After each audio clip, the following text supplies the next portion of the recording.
All right. Here we go, back again on the other side of the coin.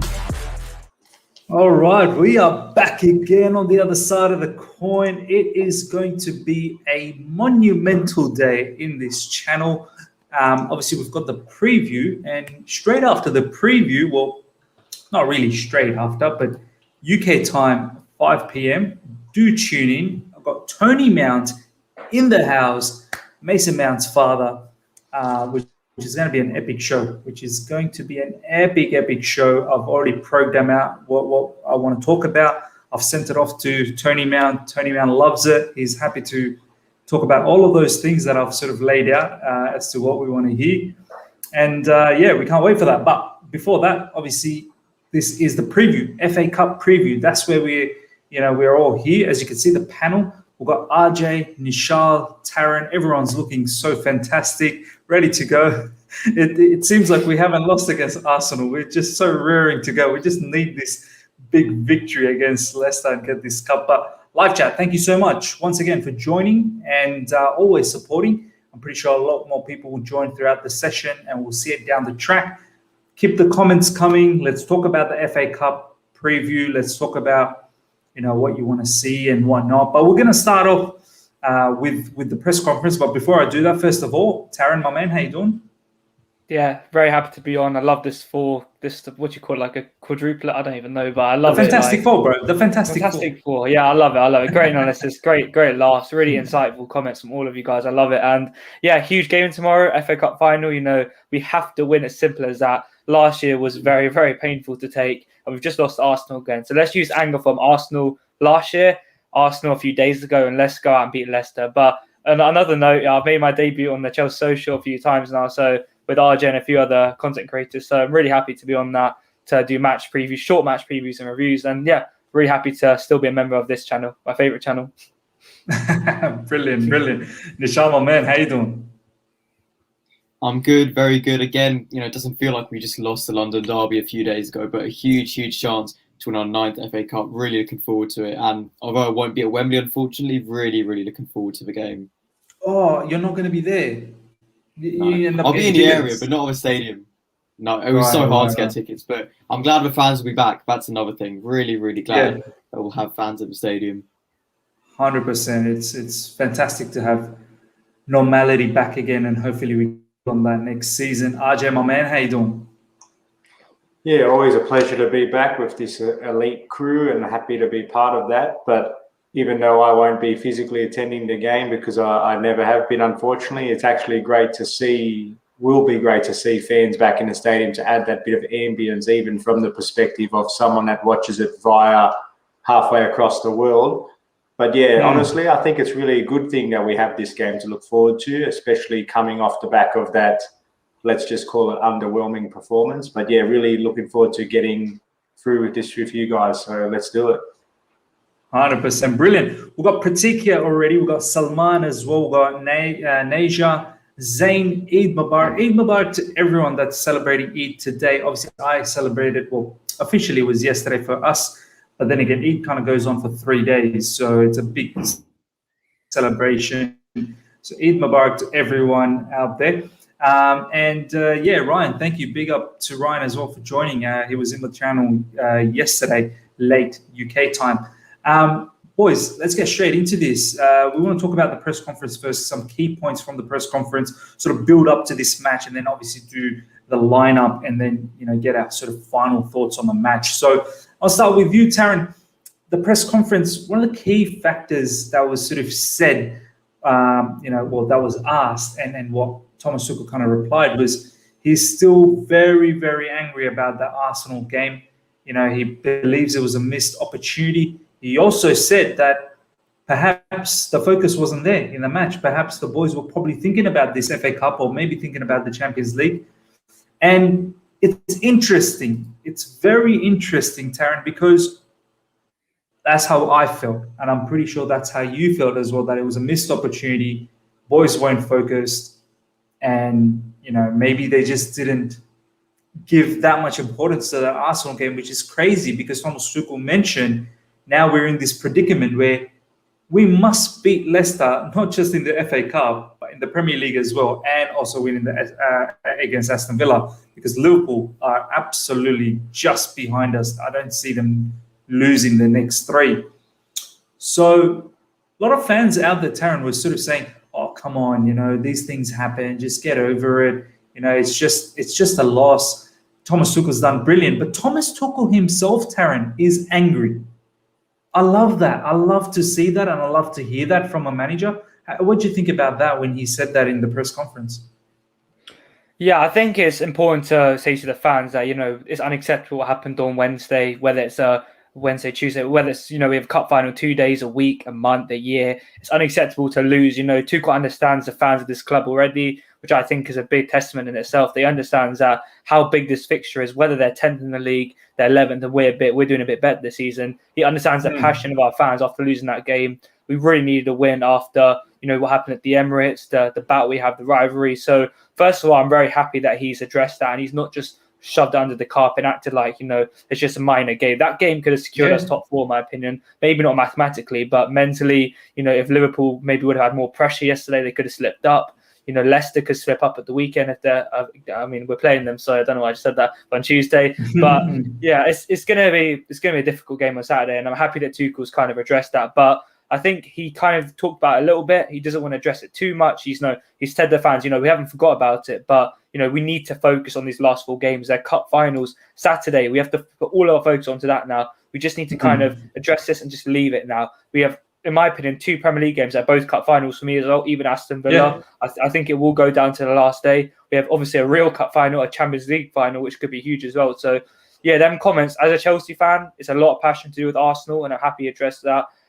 For him to come in, and he only been here for 4 months, he already understands what these fans want, what they expect from our managers and players.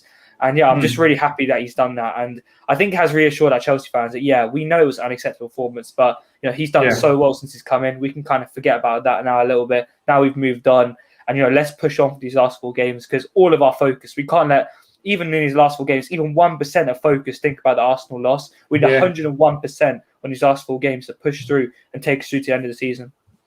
100% right. 100% right. And it's great, as you said, that Thomas Tuchel could relate to what the fans were thinking. And a lot of managers out there, Taryn, would have deflected away from that. Might have said, "Look, we just need to forget." I love the way he just came out and said, "No, I'm angry. I'm angry about that loss." And he sort of said as well, "I can't wait to meet up with the guys tomorrow in the hotel and whatnot." And he said, "I'm not going to be angry with them, but I'm still going to be angry about the situation, what happened." So it's good to see that. Nishal, how important is it? Because he mentioned that in the Arsenal game, the focus might have been another match.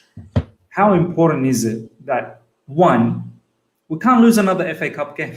Do you know what I mean? Like, we lost last season. We need to right that wrong this time around. Do you know what I mean? And then on top of that, because we've got that Champions League final and we've also got the big Premier League games, how important is it just forget about all of those? Forget every other game. It's this one right here, right now. And we need to beat Leicester. We need to win this FA Cup, because it's going to mean so much for this team to have that silverware. For Thomas Tuchel as well, first silverware under the belt, and for many of the youngsters that we have. So talk me through the importance of forgetting about all those other matches and not worrying about them at the time being, and focusing on this and making sure we get this, because Leicester's going to come hard to win this, because apparently they haven't won in like 80 years or something like that. I'm not sure. They've never won this trophy. There you go. They've never won it. So they're going to come hard. Absolutely. And on the point of Leicester, 137 years, they've reached 5. This is their 5th final they've never won. And they've reached the most finals without winning. So they will want this. There's no doubt about that. And in our case, we need to stay focused on this game. I've said it throughout the season, when we have a Champions League game coming up, we have a big Premier League game coming up. I say, look, that doesn't matter. That's not the focus. We focus on the next game. And we see the same mentality of Thomas Tuchel with the players, and we know that exists. And we know that we are going to be focusing on tomorrow, because it is a huge chance for us, a huge game. It's been 2 years since we've won a trophy now, which, in general cases, that's not too bad. But for certain parts of Chelsea, especially the board, that is not good enough. And that's what they'll be focusing on. So we've got a big chance, big opportunity to win tomorrow. I hope we can win. And I'm confident, because we look at last season as well, a really devastating way to lose the final. And I remember thinking, as soon as we'd lost it, I had a feeling that we'd reach it next year, because we have a pattern in recent years of losing one final and then reaching the next year. Look at 2017 and 2018. We avenged ourselves the next year against Manchester United, and we can do the same tomorrow. But it is a game we need to focus on. It is a tough opponent. I feel like as if many people are underestimating Leicester for the pure fact that they're not a big six team, when in actual fact, they're above us in the table. They are direct competitors for the top four. They've been outstanding this season. They're outstanding last season. They are not a team to underestimate. And I don't want to see people doing that either, because they're going to go for as much as us. They're going to want it as much as us. And they are going to be going for that win and going for that trophy just as much as us. So we need to stay focused and we need to stay respectful of our opponents, because if we lose either of those things, focus or respect, we won't win it. So we need to make sure we keep that and stay focused on the game tomorrow. So true, man. And I feel like that's exactly what we didn't do against Arsenal. We didn't stay focused, and we probably didn't respect them. At the end of the day, you still need to respect the opponent and, ensure you put them away. Leicester, it's a very good point you made, Nisha. They are above us in the Premier League. Like, people need to understand that and deep that this is not going to be a walk in the park. These guys are in front of us. So, RJ, I want to now go to you. Obviously, fans are going to be back, so that's a very, very positive note for us and for football in general. Hopefully this is the start of going back to normality next season. But also the fact that Thomas Tuchel said there's no point in just making the final. Chelsea Football Club is all about winning finals. So from that perspective, RJ, the boys, they need to, one, forget about the really poor performance against Arsenal and really have that mentality that we're going to put our level best out there and really try and win this, because our fans, like the Chelsea fans, we thrive for silverware, yeah? Absolutely. One of the quotes I wrote down here on the trusty old handbook was, "We are Chelsea, we are about winning." He said that. He started off that comment. And again, what I love about him is from day zero, he accepts accountability. He didn't come in here with the expectation of, as long as I try my best, everything will be okay. No, the expectation was, you're going to come here and you're going to deliver. And he's someone that thrives under that pressure. And that doesn't seem to surprise me too much, because the bigger the occasion, the better we seem to play. So I'm expecting very much the same. Thank you very much. But what I would like to say or highlight here is that there is a fine balancing act between giving respect to Leicester versus not acknowledging how good we've been. Yes, we've had these blips. We have these good performances, cliff dive. Good moments, cliff dive. We seem to have that. But at the same time, I've looked at Leicester's form recently. They beat a very underdone Manchester United just 2-1 the other day. They got touched up 4-2 against Newcastle. They drew 1-1 against the 10-man Southampton. The fact is, this Leicester team is not the same Leicester team that got to the position where they are today. Yes, 100%. Factually, they're above us on the table, but the reality is they're only above us because of the really good start that they've had and carried through to mid-season. But if we look back over the last 10 or so games, we can't sit here and say honestly that Leicester City are a team that's been really performing well and deserve our full credit and respect, because they simply haven't. Now, that's not to say that they don't deserve our attention and they don't deserve our full concentration, because we know what they can do on any given day.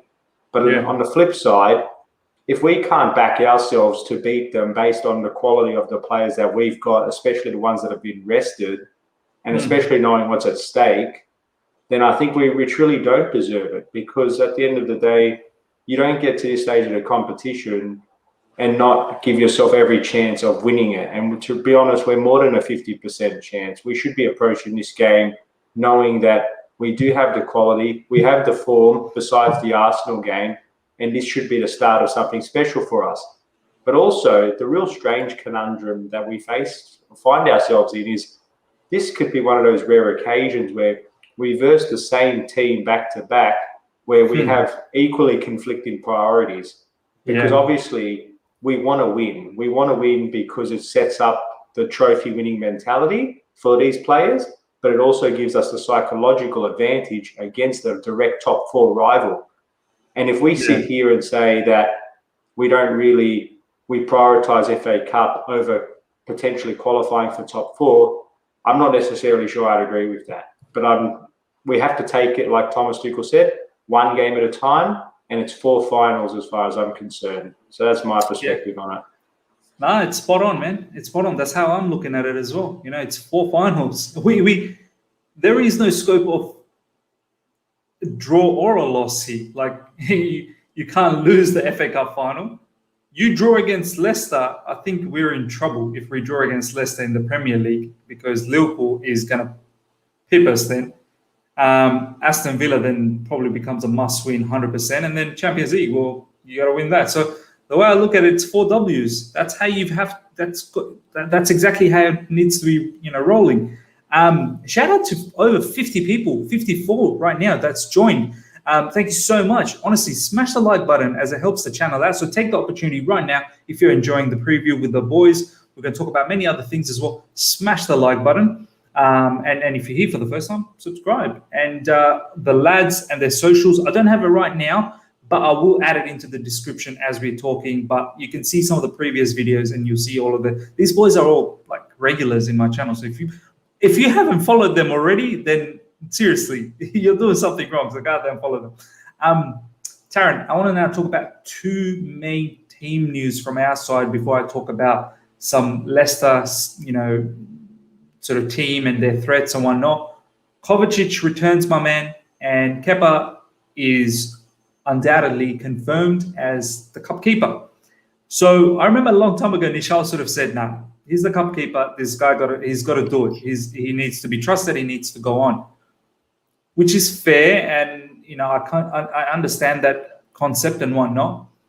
Even against the Arsenal game, I said it's probably going to be Kepa, because you can't just throw a man into the FA Cup final before giving him a bit of time, and that's exactly what happened. And that was the thought process of Tuchel.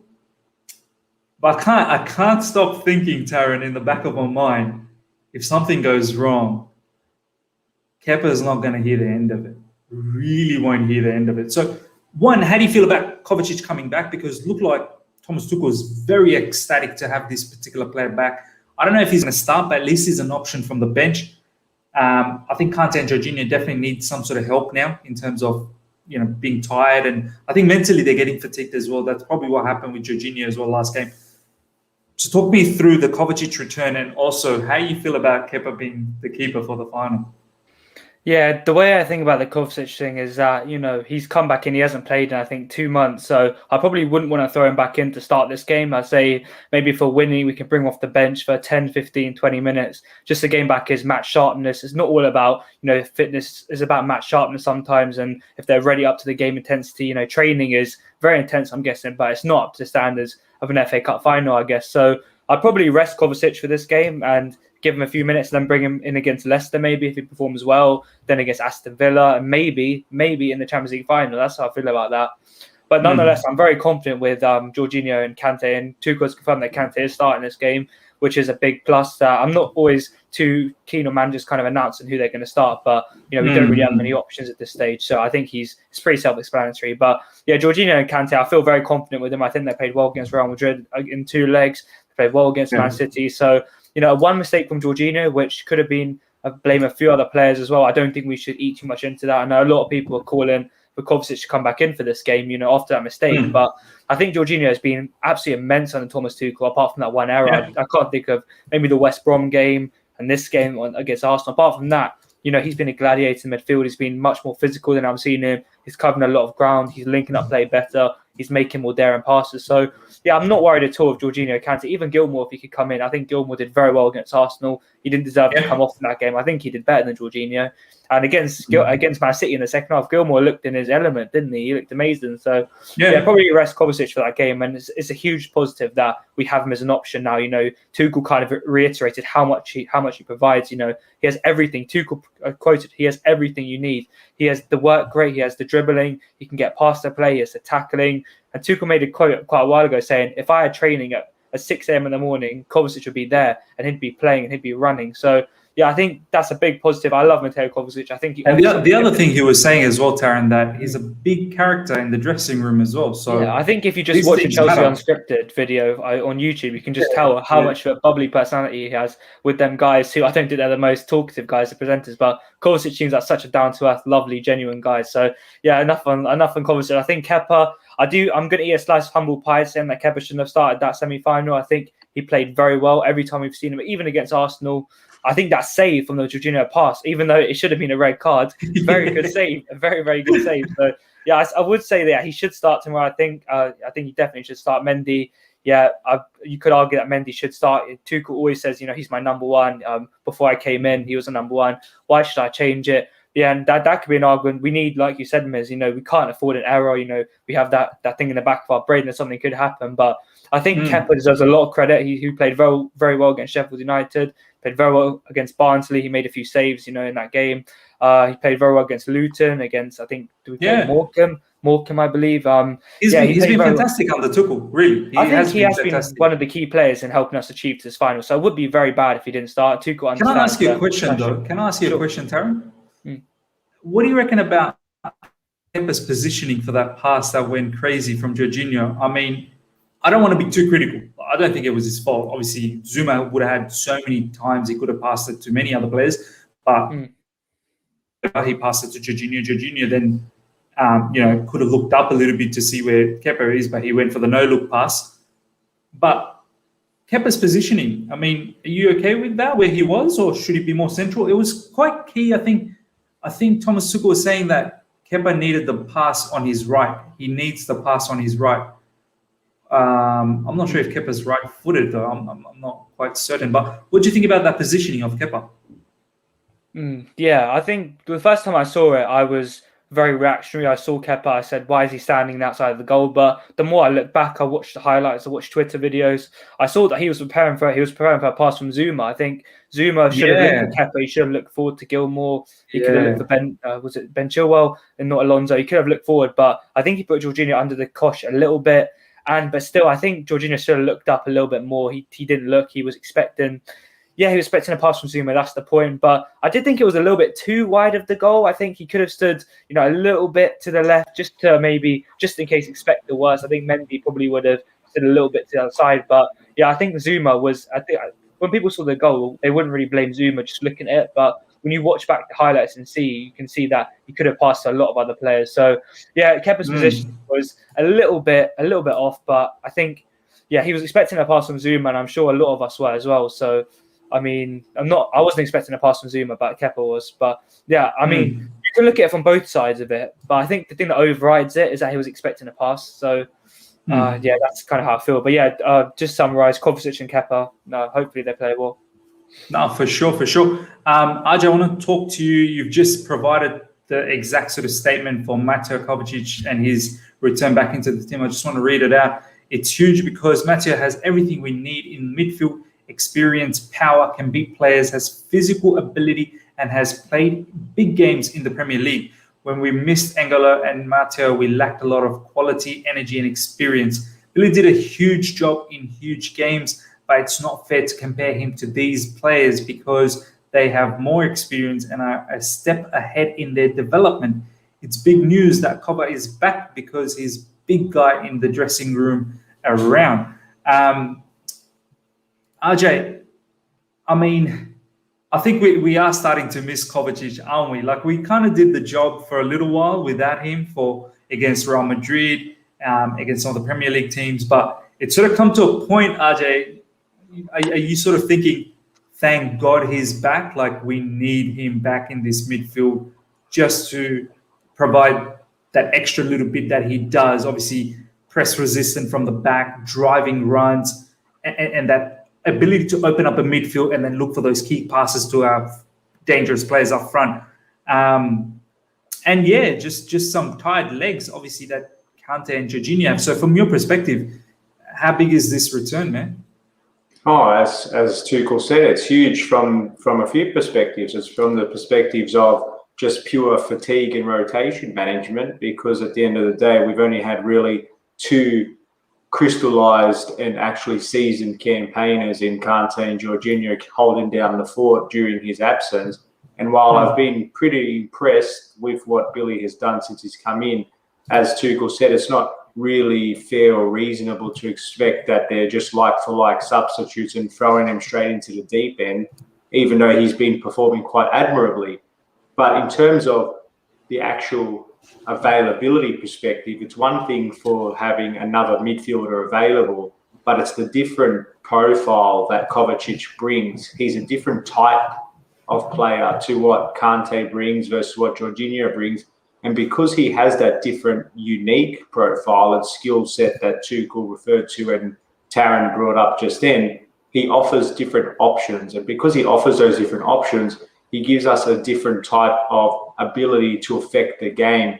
So when you're continuously playing with the same pivot and you do have Billy in there that's filling in a job and learning along the way, it really hinders our ability to really change things up. And especially, let's face it, Jorginho, for all of his intelligence and smarts and the way he sort of knocks the ball around and really coordinates the team, we've highlighted many times his physical limitations. So where I'm going with that is the more he plays, the more those physical limitations become exposed. And therefore, that in that game the other day, even though Zuma's the one that sort of really didn't help his cause and pass it back to him, that's probably a little bit of concentration dropping from him and a little bit of fatigue catching up, because I dare say if that was Jorginho on a fresh game, he probably has a little bit more composure. He looks up, he sees Kepa where he is, but he's probably just someone that's built time and time again where he's a little bit about energy. So it's just one of those things where Kovacic, again, he gives Tuchel something else to think about. But I don't think, I saw a lot of comments on the timeline about, is that a bit of a slight dig at what Jorginho offers? I don't necessarily see it that way. I just see it as someone that Tuchel can now reliably call upon, who has an equally strong, if not stronger, profile and is able to sufficiently rotate between those three, especially because we've got 4 finals coming up now. But yeah, that's my view on it.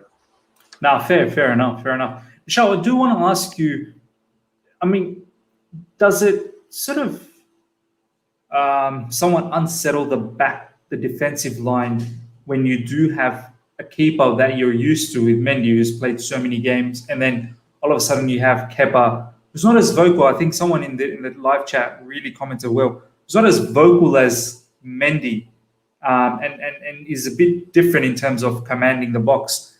Can it get a bit unsettling for the defense at times, or even the midfield when they're building up? Exactly, just understanding the two keepers, or that's not an issue at all? It can be an issue, but I don't really think it's a big one. And I'm going to disagree with a point about Mendy being more vocal than Kepa, because it's kind of implying, or what I feel like has been said is that Kepa, isn't vocal, which I completely disagree with, because when I've seen him live this season and everything's silent, he's the loudest voice I hear every single time. Wow. Every game I've seen, I saw him Brighton, I saw him Sheffield United, I saw him in Newcastle. Every time he is the voice. Because you were there in the match. Yeah, and I was right by him. I heard him every single time. So I completely disagree that he's less vocal, because he's talking, whether he's on the substitutes bench, whether he's in the goal, he is the voice you'll always hear. And that's when you've got on the pitch, Silva on the pitch, Jorginho on the pitch. So no, he's not more vocal. They're both equally vocal. And and it's also a really big increase from when we've seen him a year ago, where he was lacking confidence and lacking any of that vocality in goal. It's completely different now. So no, he's not more vocal. But I do think having a goalkeeper change, yes, sometimes it can be difficult. But when we look at this team, A, they're all together, they all play together anyway. And B, we can say this for any part of a pitch when we've got Quetta being rotated, Jorginho being rotated. Yeah. Sometimes, yes, it can be unsettling, and I understand that argument. But in general, you've got that chemistry between the team. You've got that communication, the same way where you've got the back line changing every now and then. They all still play with each other. If it's at the start of the season and you've got 2 players who've never played together, then that argument is fair. But when we're at this stage of the season, Kepa's been there for a long time. He's been in that goalkeeper spot, throughout the season. I don't think it's unsettling. And I think when we look at Kepa throughout the season, he has played well in recent games, especially under Tuchel, and he deserves a lot of credit. And it goes back to the point about who should have started the cup final. We spoke before the City semi-final, and I was the only one adamantly saying, I think has to be started. And I stand by that. I absolutely stand by that. he has been one of the key players in that FA Cup run. He's played every minute. He's only conceded once. He has been outstanding, and we go off meritocracy, and that's my main point, where we have meritocracy and we want players who've played well and deserve to be starting. He deserves to be starting that final, absolutely. So I've got no problem with that. I've got no issues or no concerns about him. Yes, he's under pressure, but he is always under pressure. That's the life of a goalkeeper. That's the life of being Chelsea's goalkeeper. So of course he's going to be under scrutiny and under a lot of pressure, but I have full faith in Kepa, as I always do. Nah, I love it, man. I love it. Back your team, man. Back the players. As some of the comments are coming in. Kepa's going to start, and we have to back him. And I hope we are all hoping that he has a fantastic game. It's a shame that the way we conceded against Arsenal. I mean, had we not conceded that, you look at the way Arsenal played. They didn't even want to come out of their box. They literally just packed two sets of fives, and then there was the keeper. So. They weren't interested after that goal sort of went in, and I'm not even sure if they would have really, had it been still 0-0, I'm not really sure if they were that concerned to even get that victory. So really unlucky from Kepa's point of view. Taryn, let's talk a little bit about Leicester now, yeah? We're going to break this up between defense, midfield, and striking position. I want to talk to you about the defense. Generally, they play with Wesley Fofana. Obviously, Johnny Evans been injured in the last game. Well, not last one against Man United, but one against Newcastle. He pulled out. So I'm not really sure whether he's going to be back, and that may be a big loss for them because he is a bit of a stronghold for them in defense. Wesley Fofana is a fantastic player. I think he's an up-and-coming superstar. That's going to happen. But Soyuncu, he's been a bit suspect this season for me. And there's been a lot of goals, as Ajay was saying. They've been leaking a lot of goals, 4 against Newcastle. Still 1 against Man United when it was really a Man United B team or a C team, and they conceded against Southampton as well before that. I feel like their defense can be suspect, and it's something that our forwards can take advantage of. But then again, we have our issues in forwards. We can't score goals. But how do you see this happening? Do you feel like we should probably get a lot more opportunities, or do you think Leicester may look at that Arsenal game and think, maybe we just sit back here, park the bus, and see if we can counter? How do you think they're going to play this out? Well, I think the system that Leicester play, when you rotate players, for example, bringing in Timothy Castagne at centre-back against Man United, it automatically causes issues because we've seen Liverpool playing a higher line. They don't have Virgil van Dijk. They don't have Joe Gomez. They've been playing Ozan Kabak and Phillips. And that's caused a lot of issues when you're defending in a high line. I feel like you need the personnel to step up, step back at the same time. So when Johnny Evans, who's such a vocal leader, is out of the team and you rotate him with other players like Timothy Castagne, for example, who played against Man United, it does actually cause issues in the way you like to defend. Leicester have conceded 44 goals this season, which is 11 more than us, 1, I believe, less than West Ham. So you could say that's not that bad, but the system they play is always expected. You leave a lot of space in between the lines. You try and play high up the pitch. But yeah, Evans is going to be a very, very big loss. I already mentioned a little bit about him before. Soyuncu scored a goal against Man United, but this season, I think last season, the big revelation of Leicester was really Soyuncu, how he stepped up. Yeah. Harry Maguire's absence. He came in and he was superb. He was like a Turkish, I don't even know, gladiator. So I'm going to use that word again as centre-back. He was absolutely defending in the high line, winning set pieces, always commanding his back four, very good. James Justin is a very, very big loss. Leicester's form has dipped a lot since Justin's been out. Yeah. Since Chilwell left, Justin's kind of moved to that left back spot. Timothy Castagne's been on the right. Justin, he's such a good young player, and he's been a big loss. But yeah, Leicester, since his form has come down, I think the defence has kind of come down with it. Tielemans has dropped a lot in front defence. Wilfred Ndidi hasn't been as good as he was, against Chelsea at the King Power Stadium. Ndidi was absolutely superb in that game. He didn't let any of our players. Kovacic was playing DM in that game. He had no chance. Mason Mount and Havertz didn't have a chance either. But yeah, Leicester's defence isn't amazing. I think it's an error we can definitely exploit. I think I did a tweet. I wrote a tweet earlier about Timo Werner, how he could be crucial. Leicester play a very high line, high up the pitch. Timo Werner could get in behind that defence. Obviously, they have Wesley Fofana, you mentioned, who's very good at defending the space in between the lines. But sometimes, as being a young defender, you can expect to have that misjudgment of a ball over the top, stepping up, not with your defence, leaving your leg trailing to play someone on the side. So, yes, Fofana is a very good player, but it could cause some issues having a young player in a cup final who's never really played. He used to play for Saint Etienne. I don't think they played in many major cup finals there. So, maybe he could be a little bit inexperienced, especially if Evans isn't playing. Soyuncu, I mentioned before, still not a very experienced player in cup finals as well. And yeah, it could be an area that we can explore. I think Leicester are very, very good up front. We'll get into that in a little bit. And the midfield is very strong as well. But if there's one area that I can say about Leicester that we can exploit with our personnel, is playing a team that can affect the high line. You know, the Liverpool front three that we played against Liverpool, against Man City. I think Werner, Ziyech and Mount, we'll get into Linus a bit later. But I think that could be a three that could really affect Leicester. And yeah, I think the inexperience in cup finals could affect them, but they're still good defenders. So you can look at it from both sides. I think the overriding thing for me is that they're not very experienced. You know, they could be missing Johnny Evans in this game. And it's an area that we can definitely exploit.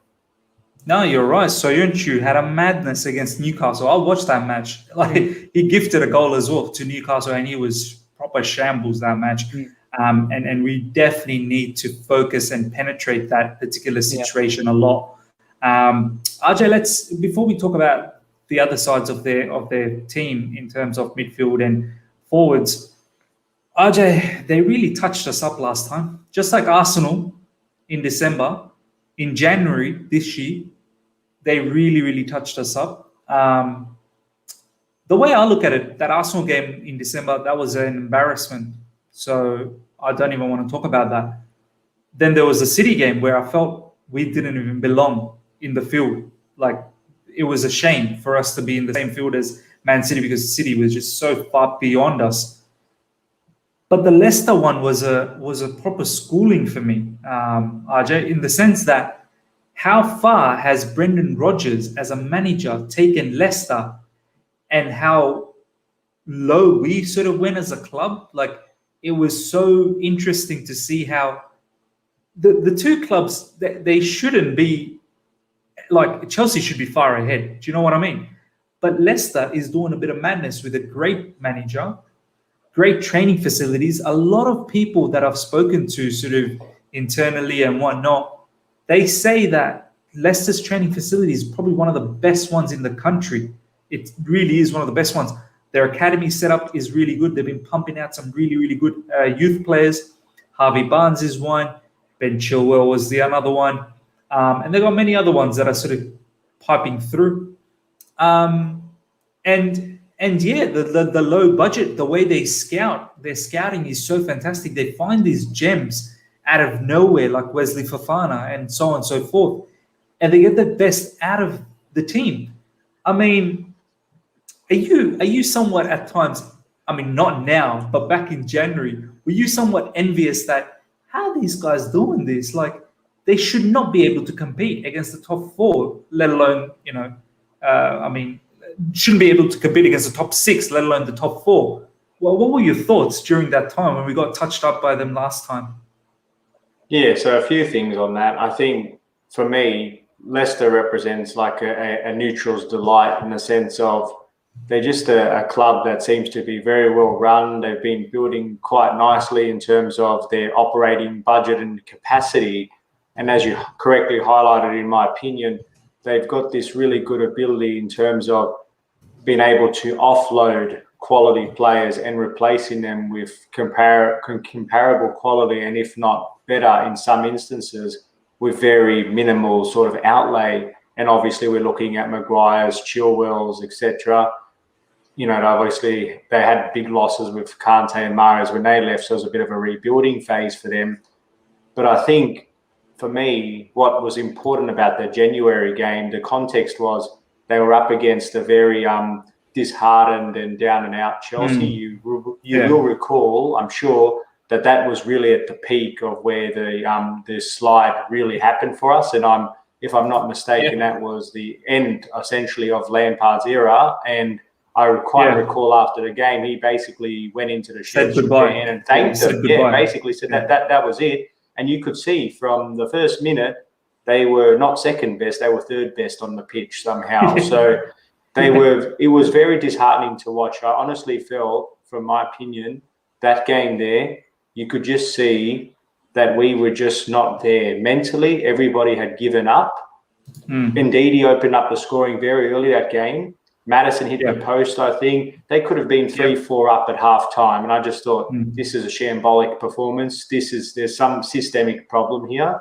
And that's when the talk of the whole Lampard out really escalated. So I think it is a bit of a unique situation to look at that game and see how far away we were from Leicester. I think we just versed them at the worst possible time. Conversely, they were in a good sort of space themselves. So they just really capitalized on that sort of vulnerability of us. And also, from then and now, the players that they had with the Justin Jameses, Harvey Barnes, who was on an incredible run, the good thing for us is they're not going to have them for the FA Cup final. They're huge. They're huge losses. And it's no coincidence that since they've been injured, their form has obviously waned significantly. So they don't have the depth. It was, they don't have the depth. They just don't, Miz. So look, I'm glad that we've got that game to reflect on. But if I was Tuchel, that's definitely in the past now. We want to obviously get one over them, but we're a chalk and cheese scenario now. We're totally different. The environment's completely different now. Let's just focus on the game ahead. No, so true, so true. It's a different ball game, and Leicester better know it.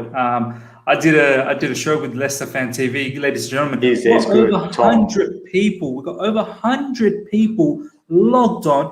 Smash the like button if you're enjoying this preview. We've got a lot more to talk about. Smash the like button. That's number one. Helps the channel out. And I do have the panelists and their socials in the description right now. So please go out there and follow them. Podcasts, blogs, the lot, Twitter handles, everything. It's there. And just go and follow them. So thank you so much, live chat. Keep the comments coming. I had a preview with Leicester Fan TV, ladies and gentlemen. I might have actually put that into the link, where I really talked us up over there. I really talked us up. They're good people, aren't they? They're very good people. TV. Tom and Nico, they're very good people. But I talked us up big time, and they were sort of continually wanting to talk about how they beat us the last time and how we lost against West Brom. And I said, mate, we're not the same team. If you think we are the same team, you are in for a shock, because obviously we're in the FA Cup final, we're in the Champions League final, we're in the top four race. Not that long ago, we were just ahead of Leicester. You know what I mean? So had we not lost against Arsenal, it could have been a different story. But yeah, it was interesting. And RJ, you're absolutely right. It's a different ball game now. That was at our worst. We are very, very solid at the moment. Michelle, let's talk about Leicester midfielders. We've got Tielemans generally starting. We've got Wilfred Ndidi. Maddison has been sort of coming off the bench. He just came back from the injury as well. So maybe he may feature from the get-go. Maybe he may feature from the bench again. But Wilfred Ndidi, Tielemans, and Maddison are probably the key notable midfielders. Tielemans, for me, is having a very, very good season. At the point where Maddison was injured, he really took over that whole, the playmaking qualities and making sure that he's the one who's creating. And I'm pretty sure in recent times he got a contract extension as well with this. I'm not sure, correct me if I'm wrong, but I think he did. Yet again, Leicester does a madness, finds a very good player. I think we all knew before he even joined Leicester that he was always a very good player. We all knew that. But it's crazy how the big clubs never go for these sort of players. And then, he becomes a very solid player. And I wouldn't be surprised one bit, Nishal, if Tielemans now takes this and goes to a bigger, no disrespect to Leicester, but say, maybe, I don't know, a Liverpool or perhaps like a Man United or something like that, and takes his game to that level. So talk me through that midfield. I mean, there's definitely a lot of talent there, yeah? Absolutely. It's a really strong midfield. And when you look at it like for like, of course, we have a stronger midfield with stronger individuals. But what I'll say about Leicester, they have a better goal scoring midfield. And this is one of our key criticisms about our midfield. Jorginho, Conte, Kovacic, they don't get enough goals. They can't get forward enough, especially in N'Golo Conte, who's often in those positions. He can't get those contributions that we'd want to see. Leicester, on the other hand, we see a lot from Youri Tielemans, from James Maddison if he's in that role. Even Wilfred Ndidi is often getting a goal or two. And that's one of their strong points. They have their goal scoring options from midfield, which is what we lack. So when we look at that battle, it won't necessarily be the like for like. Of course, Youri Tielemans and N'Golo Conte, that's a battle I'm really looking forward to seeing, because we've got, feel like with our midfielders, of course, we play double pivot and double six. So we're naturally a bit more defensive in their midfield, whereas for Leicester, it feels like they're almost sometimes double eight and going forward even more. So it'll be very interesting to see battle between our midfielders. But like you said, they've got a very strong midfield. Youri Tielemans has been excellent. I remember especially in their quarterfinal win over Manchester United, Tielemans was one of their key players, if not the man of the match. So that will be a really interesting battle, one of many. It'll be interesting to see who he goes for as well, Brendan Rodgers. I haven't seen team news yet. I'll be looking at his press conference, seeing who's available, who's not. But Tielemans, of course, will be the key man. Will he go a bit more defensive with Wilfred and Ndidi? Will James Maddison start from the centre midfield and be a bit further forward? There's a lot of decisions to make. And at the end of the day, as I said, it is going to be a brilliant battle in the heart of midfield. 100%. I think the key thing that you just said, Nishal, they got goals in that midfield, and that's scary. You know, Tielemans, robust player, very fast going forward, very direct, and makes those late runs into the box. He can finish it off as well. Maddison, same thing. You know, he's very, very good with the ball, passing, great technique in terms of shooting. And Didi, another one who can score. So they have an edge there because our midfield, we don't want to score. Do you know what I mean? Like, Kante's not a genuine goal scorer. He's scored before, but he's not a genuine goal scorer. Kovacic, it's like he's against scoring. I don't want to score. That's Kovacic. Do you know what I mean? Like, he's against it. And Jorginho, obviously, the only thing he sort of does is from penalties, really. Open play is not really Jorginho's thing. So that has been a big factor, something that I don't know if Thomas Tuchel can fix up next season, because it's not like our forward pack is like Liverpool, where they're just banging in like Salah and Mane and Firmino and Jota. We don't have a forward pack that's banging in goals either. So that's when it becomes really, really difficult. Taryn, let's talk about their forward pack now. Jamie Vardy and Kelechi Iheanacho, right?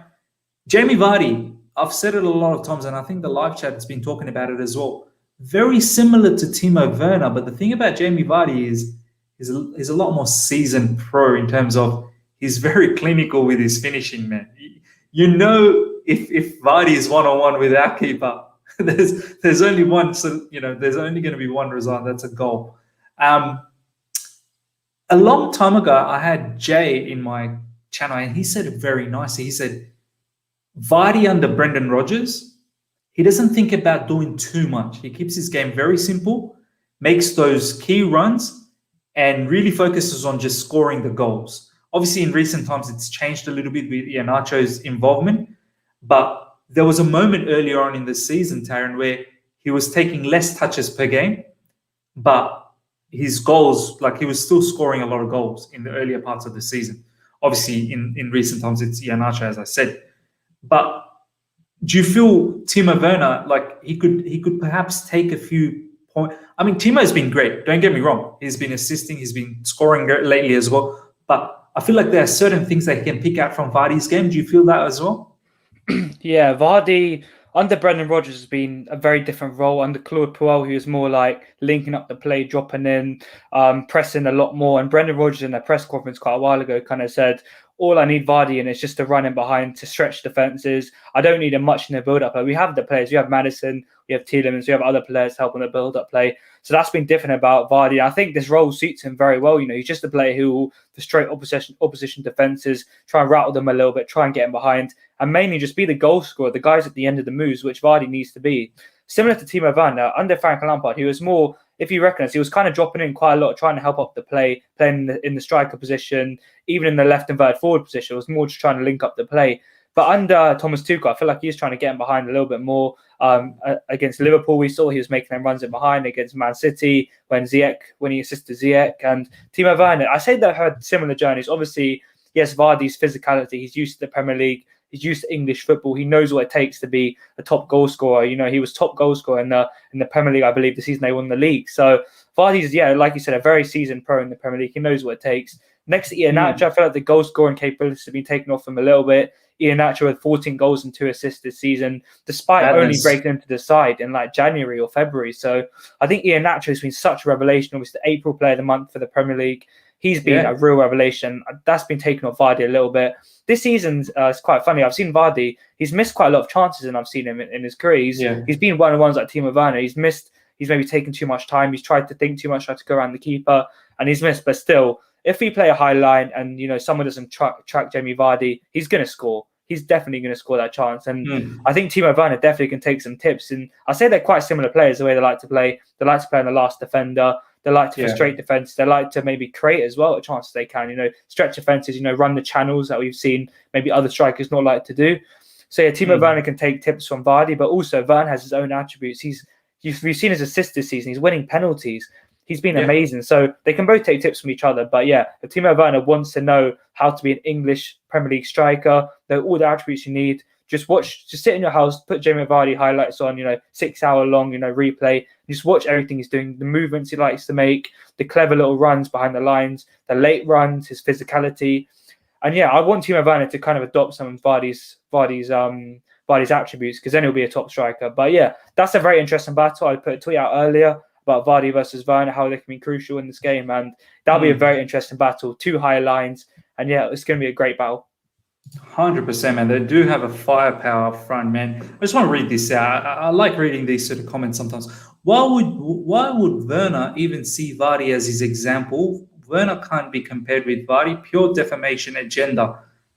Werner can't be compared with Vardy as in Werner is better than Vardy, or clarify that. But either way, if you're saying that Vardy is not good enough, let's just say if that's what the comment is, that is massive disrespect to Vardy. Vardy's probably been one of the top strikers in the Premier League over the last probably 3-4 seasons. 5 seasons since the season they won the Premier League.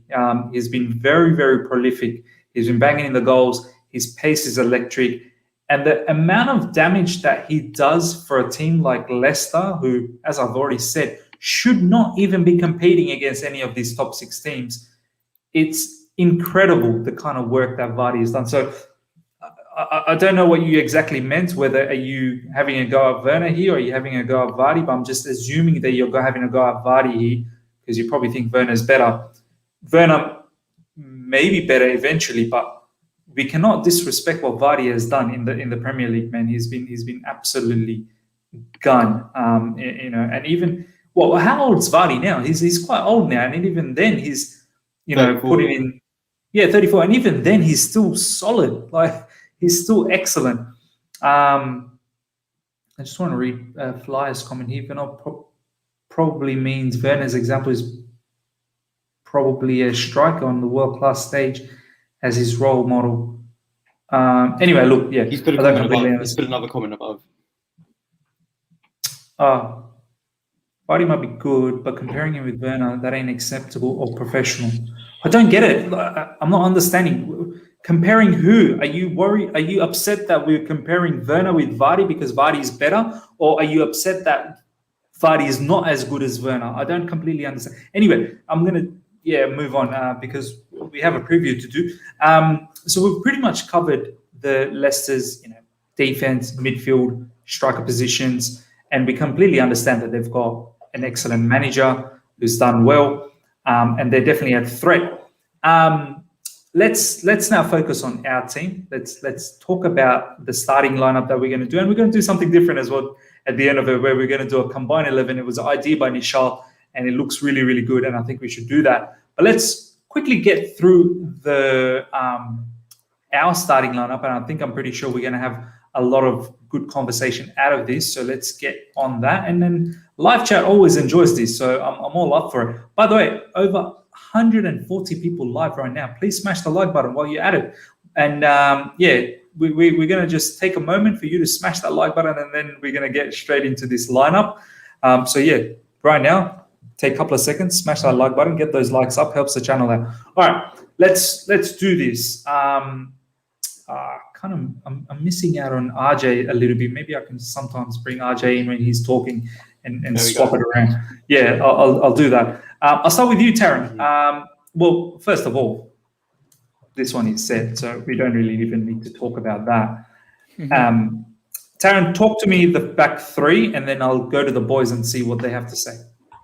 Yeah, I don't think Tuchel mentioned Christensen as pre-match, so I'm guessing I'm going to kind of take that he's not quite ready for this game. So on the right centre back, I'm going with Aspi. I think there's no one else really apart from Christensen and Aspi that can play that role effectively. Maybe Silva, if he could, but I don't think we've seen that. Aspi is going to be crucial with leadership, his cup final experience. I trust him. He's a great captain. He's very versatile. So yeah, Aspi on the right. In the middle, I'm obviously going to go Thiago Silva. I don't think there's any real debates behind that after Kurt Zuma's performance against Arsenal. Sylvia definitely cut from experience. As I said, in these games, you need experience, I feel. And on the left, is it really a debate? I'm going to go with Antonio Rudiger, obviously. You know what? I should have just by default. Yeah. I should have just by default put Rudy there. Yeah. I think we missed him so much against Arsenal. I think we mentioned it a little bit in the review, how much he actually does. You know, his passing, his range, his dribbling, his not dribbling, his driving out with the ball, his tenacity, his aggressiveness on the ball. It's just amazing to see. And I think he's probably one of the main stakes in this team that cannot be replaced, who should not really be thought about rotating. And yeah, I rate him that. I don't know if we're going to go with the wing backs if you want me to, but that's kind of the back three. I'll wait for the wing backs. We'll lock the back three. I think this is the back three I'd go with. Live chat, let us know if you heard anything about Andreas Christensen. Obviously, these journalists, they do a madness. They didn't even ask about Andreas Christensen. I don't know how they didn't do that. But I do remember in the last press conference, Thomas Tuchel did say that Christensen is probably going to be in contention for this particular match because his injury is not as bad. But I can't see him starting. I think that's the backline I'd go with as well. Aspi, Silva, Rudy. Nishal, what's your thoughts on the back three? Is that the back three you're going with? Yeah, same back three, same, of course, goalkeeper we've agreed on. I'm happy about back three. Like Taryn said, Kurt Zouma, he cannot start after that performance against Arsenal. Andreas Christensen, we don't know. And quickly on that point, 10:30 BST, we should see something about Christensen if Tuchel was asked in the follow-up in the broadcast section. So we could find out there. But if we're going off what we know now, Rudiger, Silva, Aspi, I'm happy about back three. Very, very strong defence and our best defence, in my opinion. Yeah, for sure. Me as well. RJ, any qualms at all with the back three?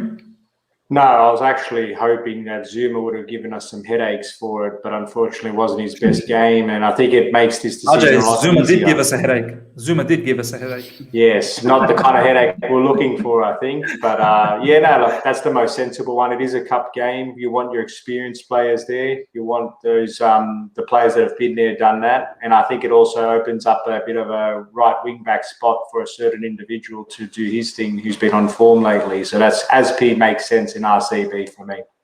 Nah, for sure. Let's go with you this time, RJ. Who are your wing backs, left and right?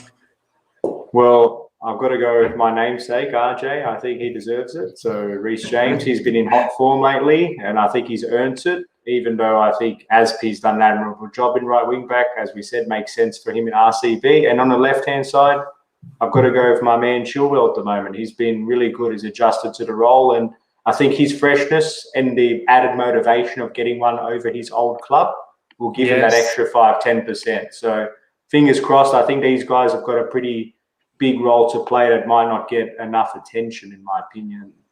Now, for sure, Nishal, I had Tom from Leicester Fan TV join me a couple of times in this channel, and they were laughing at the situation where that whole period in between where there was Frank Lampard and all, we weren't doing that great, and obviously Frank then got sacked. And then when Tuchel came in, Chilwell wasn't featuring as much in the beginning. It was Alonso, and they were laughing like, "Oh, thanks for giving us the £50 million, Chelsea again, Danny Drinkwater as well. Thank you for all the money." And then I had to quickly remind them, well, we also got Kante, and Kante ended up winning the Premier League with us as well. I mean, he won the Premier League with them, so it's not like they've missed out. But they're sort of at times laughing about Chilwell. I feel like Chilwell has turned a page though in recent times. He's now, for me, become Chelsea's number one left back and left wing back. Do you feel like he will have a massive, massive motivation to ensure he puts the dagger, in the back of Leicester? Obviously, it's his childhood club. He came out from the academy over there, but he will want to put one against them, right? There won't be any resentment towards Leicester's boyhood club. He came up through the academy, and I'm sure he still has a lot of sentiments towards the club. I feel like he'll be playing more not to get revenge against his former club, but to make that point and that statement at Chelsea, because what we've seen this season has been a big roller coaster for Ben Chilwell. A great signing, and I stand by that.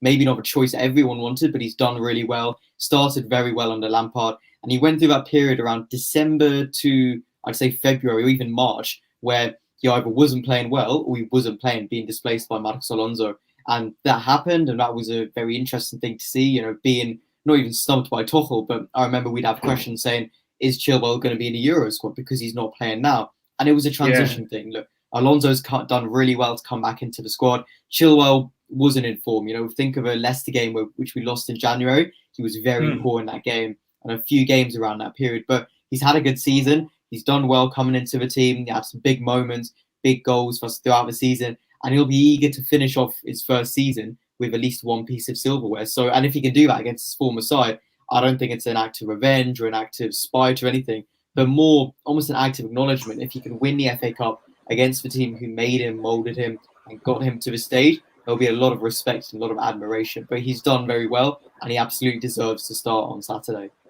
Brilliant. So that's sort of the right wing back and the left wing back that you're going with as well, RJ and Chilwell, yeah?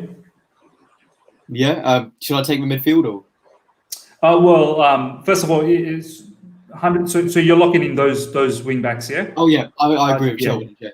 Yeah. Brilliant. And before we do the midfield, I'll go to Taryn. Taryn, that's the wing back you're going with as well, RJ and Chilwell? Yeah, I think RJ's main stake in this team is physicality, defending against Luke Thomas, who likes to go forward a lot. And Chilwell, I think Chilwell suits games that are more open, higher lines, intense games where you have to be in both boxes. Alonso suits games, in my opinion, where the other team plays a low block. He can kind of drift into them number 9 positions at times, kind of against Newcastle, do that very well. And other games, maybe not Man City, other games he was playing very well against a low block. But yeah, Chilwell suits the games that are more high pace, in my opinion. So yeah. Of course, this is the obvious wing back pairing, yeah. Brilliant. All right, Nishal, I'll let you go with the midfield. So of course we've got 4 midfield options, and really it's a very, very open field because Billy Gilmour would be an outsider, but he has played really, really well recently, getting that run of form, coming in against Manchester City, against Sheffield United. He's played the last 2 rounds of the cup and has done very, very well. So while in most cases we kind of shun him away and maybe not consider it, he's definitely in consideration for this game. Doesn't mean I would start him, to be honest, but it's a point to make. He's been excellent. I love how you talked about, but he's not going to start.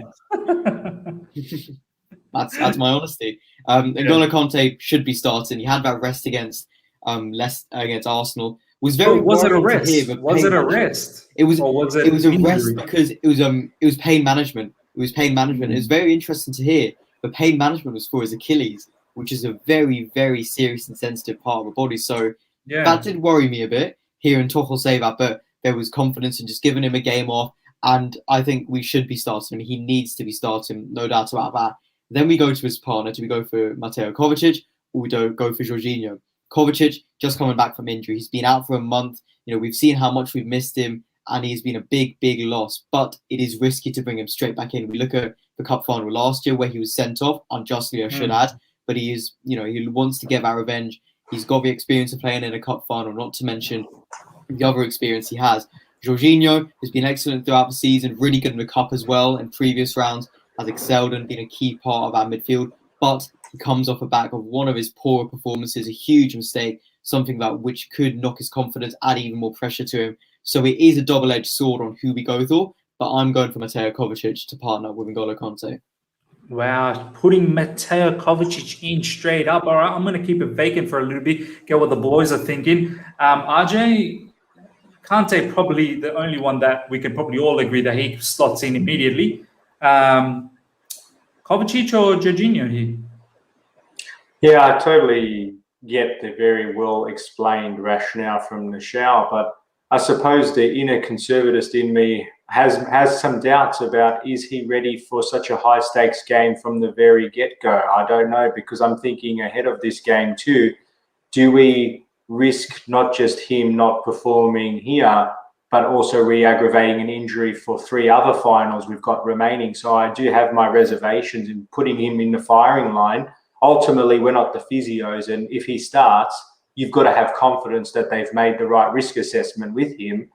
But I just think, on face value, I thought I would go Kante, Jorginho just from experience in the big games of late. They have worked well together. Yes, Jorginho made a mistake the other day, but was he in isolation on that? That's a whole separate debate. But and I get the point, fully understand the point. Would his confidence be a bit of a question mark because he would have felt the lows of that? But I do think he, if anything, one thing I do like about Jorginho is he's quite resilient. He's someone that has taken a lot of criticism, both constructive and otherwise, and he's overcome that. So I think he will probably be his harshest critic, but bounce back from it and look to use this sort of game to say, see, I can be trusted, just give me a chance because I've done it for you before. but I think he wouldn't have the legs for a full 90 minutes. My concern is, though, with what Kante and what Tuchel mentioned, pain management. His Achilles was the problem. He did say in his press conference that he does want him to play the full 90, but given that little injury cloud over it, I'm just not sure if that means when push comes to shove, when you hit the 60th minute mark and you're looking to inject Kovacic on, do you look to take off your more dynamic, never stop running Kante, or do you take off Jorginho, who's probably looking a little bit tired, and you know that putting Kovacic and Kante in, you're going to maintain that strength? So I think that's a very big sort of watch this space. In short, I would still go with Jorginho there, but it's a little bit of a flip of the coin for me on that. Yeah, I would go with Jorginho as well, only because I don't want to just risk Kova back in again. Like, he hasn't played for a little while and he's just come back from injury. As much as I probably would have wanted Kovacic and Kante, I just can't have this man just come in and get injured. I'm 100% going to have Kovacic coming off the bench, but I just feel a bit worried for him to start. There's worry for Kante as well. But someone made a good point. Yeah, someone made a good point in a live chat about would you consider putting Mason Mount in the pivot with Kante? That's actually a discussion point, not for me personally, but it's an option. So interesting. I don't like Mason in that situation. Honestly, I don't. I like him around here to really press and the half turns that he does. Call him the half turn press. This is where he's so much effective and really drives and creates a lot of havoc. Yeah, Nishar, you were going to say something. Yeah, I just wanted to make a point about Mount as a 6, because I actually spoke about that in the last review, and I've spoken about it before. I don't like Mount as a 6, and it was something which we'd spoken about and lauded for a long, long time. Lots of Chelsea fans wanted to see him in that 6. We saw that in the youth setup when he was a youth captain in about 2016, 2017. And it's of no fault of his own. But when we play Mount as a 6, he's not involved in the attack, and he's literally restricted and pulled back. And while he can do a job as a midfielder, we have options in midfield, and we need those options in attack where we have Mount, going in between the lines, really creating chances and getting goals. Whereas when he's as a double 6, he doesn't have that license to roam, because if he does, we're short in midfield and we lose that midfield battle. So maybe long term it could be an option where he develops as a player, or we can grow him as a 6. But honestly, he's got to be in that attack. It's either final third or nothing for me. Yeah, no, I have to agree. As I said, this is where I want Mount. Sometimes I don't even like Mounty. I really don't even like him on the left side. I think this right here, that inside forward, the right side, that's where he does his madness, and he really links up well with the wing backs and the centre mids. And we've seen the connection Jorginho sometimes has, because Mount finds those gaps in between, which is exactly what Jorginho sometimes looks for. So for me, as you said, Nishad could probably do a job, and as what RJ was saying as well, could do a job in the double pivot, but I think this is where he's most effective. Taryn, who are we locking in over here, bro, in terms of midfield? Yeah, Jorginho and Kante we should lock in my opinion. Yeah, I saw a comment earlier I don't know if you guys kind of touched on this, but there was a comment earlier saying maybe we could start off with Kovacic, evading the press of Leicester, maybe tire them out a little bit, and then bring on Jorginho to control the tempo, which we've seen he's done very good against Man City, for example. He came in off the bench and I believe he replaced Billy Gilmour or N'Golo Kante, and he did an amazing job. He was controlling the tempo. I also want Jorginho in because we've seen against Liverpool, against Man City, he's making them balls behind the lines for Timo Werner running in behind. We saw against Real Madrid as well. He played a few balls to Kai Havertz in behind, which he missed. A few balls to Timo Werner. And I think his passing range is really important when playing against a higher line. So, yeah, Jorginho and Kante for me. If we need Kovacic in the end, I think we should definitely bring him in for some match sharpness for this game. Billy Gilmour as well is an option. But, yeah, I think we lock in George and Kante. Yeah, that's what I've gone with as well, man. George and Kante has to be the option up in the midfield. Let's go with the front three. You know what? I'm gonna lock in the front three, and I want to see what you guys think. And guys, don't think that this is just fixated on that position. The front three is fluid, and they will move around in many different areas. Like, for instance, it could be it's exactly the same as mine. Yeah, it could be like this. Do you know what I mean? Whereas Ziyech sort of stays in the middle. It could be even like this at times. So yeah, don't get too worried about who's playing where. It can be anything, to be honest. But this is my front three. I'll go with you, Nishal, first up. Is this the front three you're going with as well? The exact front three I'd set out before the show and before thinking. And the thing is, I think the front three is the most debatable part of the pitch. Whenever we're having these discussions about team lineups, defense is usually quite spot on. Midfield and wing backs, you have a few discussions, but mainly set. But the front three is where we have the most versatility, the most options, the most squad depth, and also the most choices of who to play, because we have players who are in form or not, consistency, and we have that issue across the board. But I went for Mount, Werner, Ziyech as well. Mount has to be there, no doubt about that. Either wing, doesn't matter, he's got to be there. Hakim Ziyech, I went for partly because recent form, but also he's done very well in the competition. So it's partly meritocracy in the FA Cup. He got the winner against Manchester City. He got the decisive goal against Sheffield United, and he has been excellent on the run to the final. But also we've seen really bright spots from him recently. Arsenal wasn't the best performance, so you can use that meritocracy argument against him. But for me, he's got to be starting on that wing, and I feel like he merits to start more than Pulisic and Van Hudson-Odoi. Then the striker situation, Kai Havertz has been very good recently, but we've seen a lot of missed chances recently, of course. Same for Werner.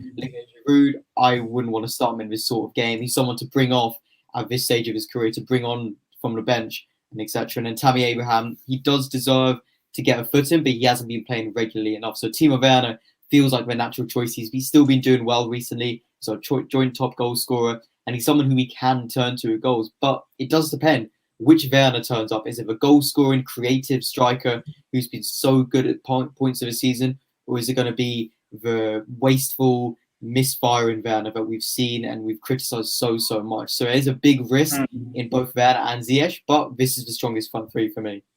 Yeah, for me as well. Ziyech, as someone really commented nicely here from Izzy Tizzy. Ziyech is the reason why Chelsea is in the FA Cup final. Yeah, that one goal against Man City.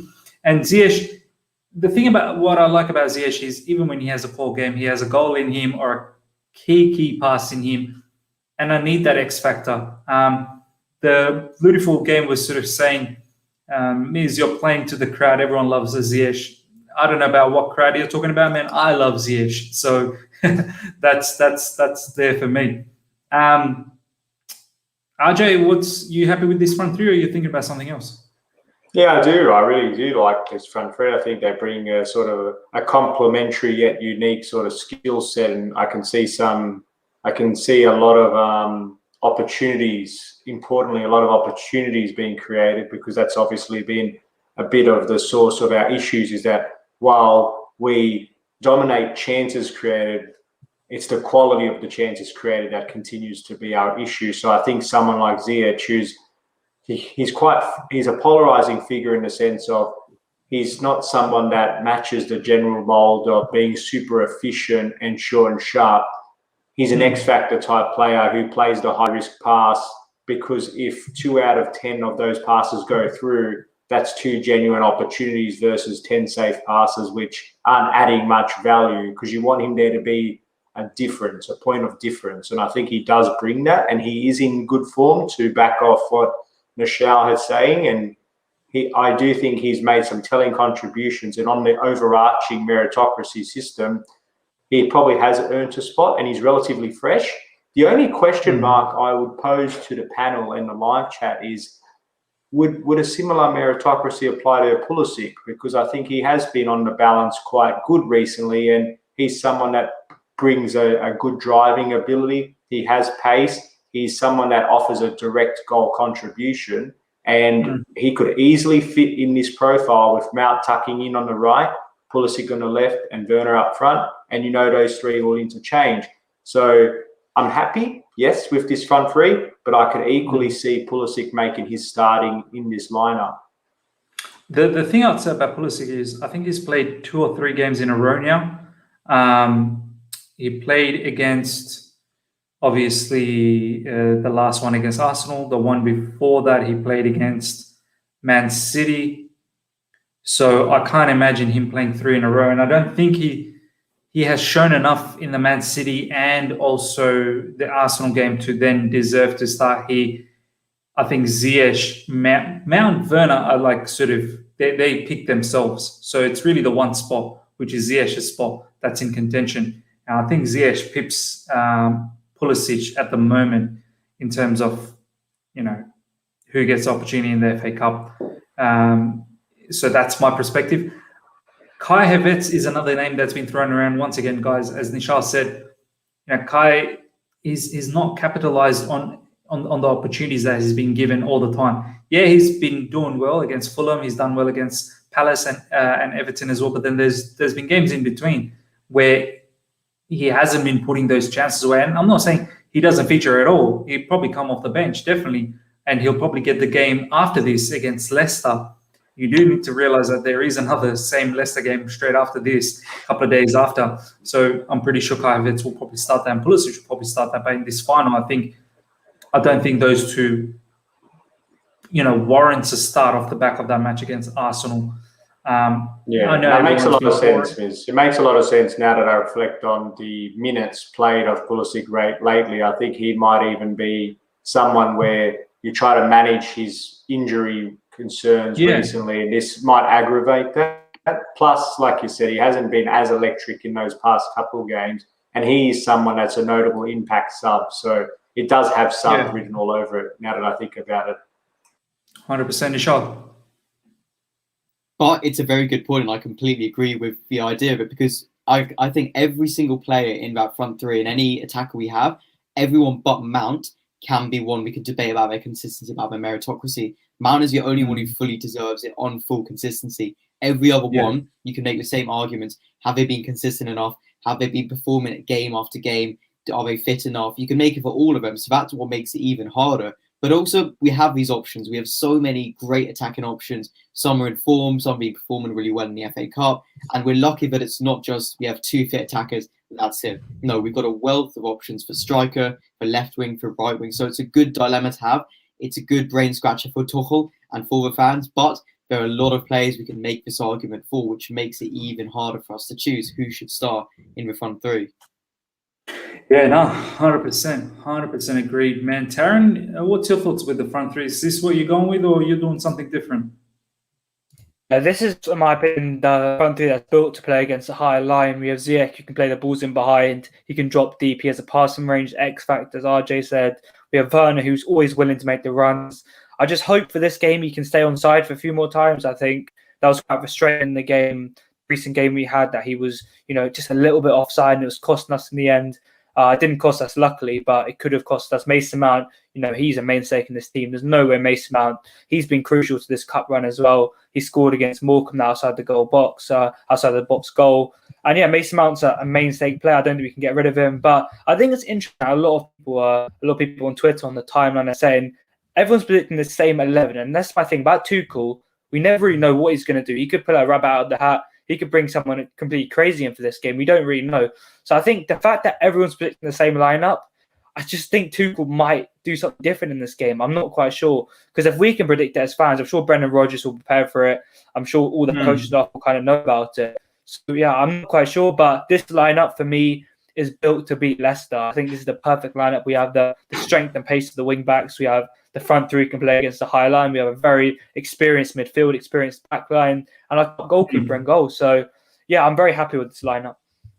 Now, I completely understand what you mean, Taryn, that if it's that easy for us to understand this, maybe Tuchel might have something different. But I don't think there's one thing about knowing something, but a totally different thing about being able to handle it. So, we definitely do need to understand that. Ladies and gentlemen, I think this is the starting 11 that the boys have agreed on. Kepa in goalkeeper, well, that's been confirmed, so that's not even our choice. That's just, by default. Azpilicueta, Silva, Rudiger, RJ, Chilwell, Jorginho, Kante, Ziyech, Mount, Werner. I'm very confident with this side. I really am. And then obviously we have the subs, with the likes of Kai Havertz, Pulisic, Callum Hudson-Odoi, and the lot, to be honest. So we should be going out there and doing the madness. Let us know what your thoughts are with this lineup. Let's slowly start wrapping this up. We've got nearly 170 people live. Two things. One, smash the like button. Helps the channel out a lot. Two, the panel. Their socials are in the description right now, so go out there and follow them. And third thing, actually, I just remembered, if you're here for the first time, if you're watching us for the first time, subscribe, don't forget. And stay tuned for a special announcement right at the end. You don't want to miss out on this announcement. We've got a lot of people here, so it'll be fantastic to share that announcement right at the end, so stick around. Boys, let's slowly start wrapping this up. I'll go to you, RJ. I mean, I've been saying it, RJ, for the past couple of days since the Arsenal loss, that I can't even imagine losing this. I really can't. I'm already celebrating. I've been saying it to people, I'm already on celebration mood. I'm just expecting the boys out there to get the victory so we can just properly start the celebration. So I'm really just hoping for the boys to do their needful so we can just carry on. I mean, is that how you're feeling as well? Look, for me, I'm a naturally optimistic person. Everyone that follows me on Twitter will see that I try to be quite... I consider myself a balanced person, but naturally I'm an inner optimist at heart.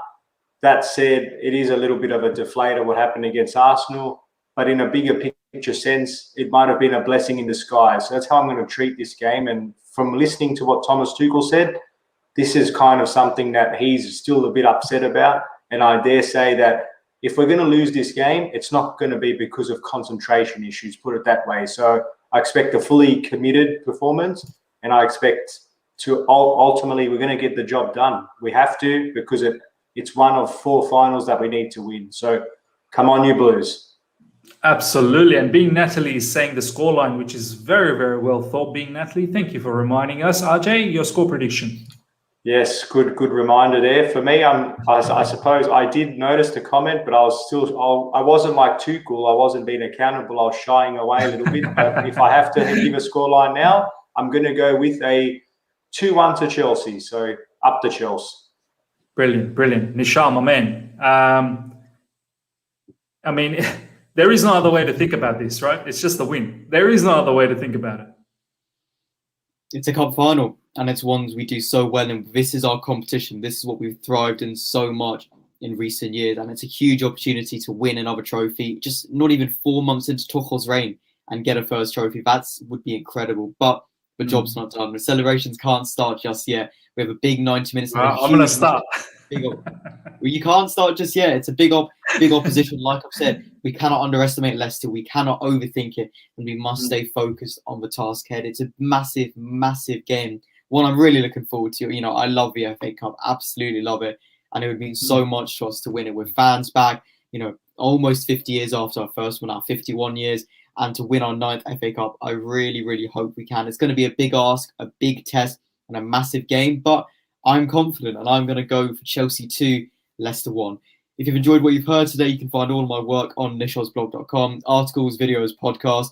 You can follow me on Twitter at Nishal_SP, and you can see my next piece out at 5 p.m. BST ahead of the FA Cup final out on nishalsblog.com. Brilliant, guys. We're 153 people. Go out there and follow Nishal right now. Seriously, the descriptions, the socials are in the descriptions right away. Just go and follow and do the same thing for Taryn and RJ as well. Taryn, my boy, score prediction and your final thoughts on the match.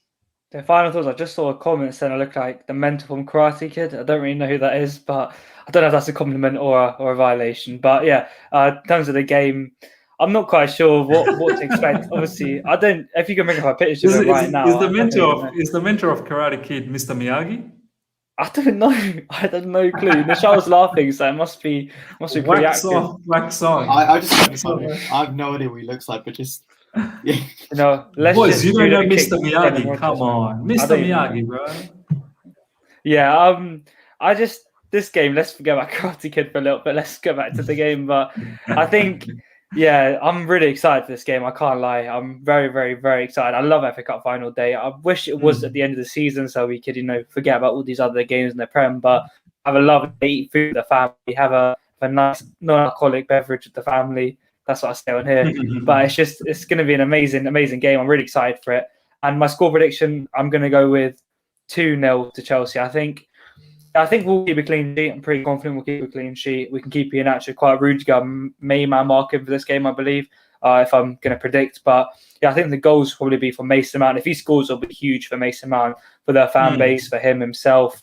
I think the other goal will come from Hakim Ziyech. He's a big game player, 100%. That's to sum up. He's a big game Champions League semi-finalist. He scored in against Atletico. He's played very well in FA Cup. So, yeah, that's kind of my wrap-up of the game. But, yeah, I'm really excited. Make sure you get RJ to 3K followers on Twitter as well. He's around 20 followers away. It's going to be a big achievement.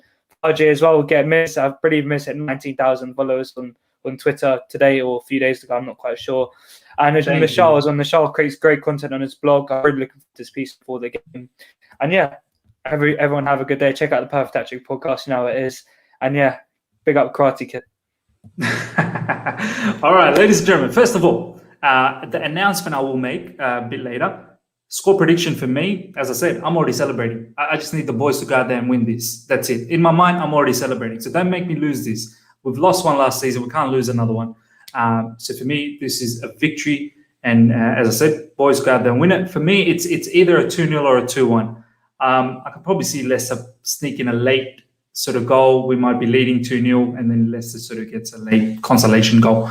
I wouldn't be surprised one bit if we just keep a clean sheet, because Azpilicueta, Silva, Rudiger, a lot of experience, and then throw in RJ and Chilwell as well.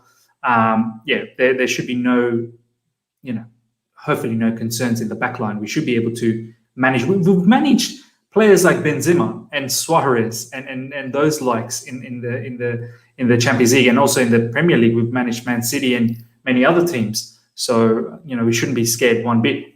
So that's pretty much what the preview was about. Guys, special announcement. In about approximately hour and 20 minutes, so UK time, 5 p.m., so it will be 2 a.m. for me.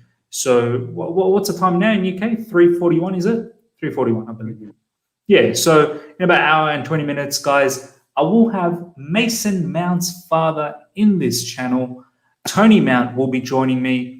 And that's pretty much what I have to say. I'm pretty sure you guys are all excited about that. We get to talk about Mason Mount live. I'll be asking him about, the rise of Thomas Tuchel and Chelsea during his time, and, talk about how we're in the FA Cup final, the Champions League final, talk about Mason Mount and his attributes in terms of his energy, in terms of his, leadership quality, tenacity, what was his favorite goal? I'm going to ask him that. What was, Tony Mount's favorite Mason Mount goal for this season? There's been quite a lot of brilliant goals that Mason has scored, and a whole heap of other things. I've got a lot of things listed out, so do check out for that in about an hour and a bit. I'll be setting up the page very soon, so go out there and just put the notification on if you haven't. As I said, Tony Mount will be in this channel, which is massive. Honestly, this is as close as you can get to a player. I'm pretty sure it'll be very difficult to get a player on the channel, but this is probably as close as you can get. But yeah, ladies and gentlemen, I hope you guys enjoyed this preview. Before you leave this particular session, smash the like button. I think I'm very close to 100 likes, so get it to at least 100 likes. We've got over 140 people. There was at one stage over 180, so smash that like button. Get it to over 100 likes, and yeah, hopefully we win this match. And I'll see you guys soon for the Tony Mount Show.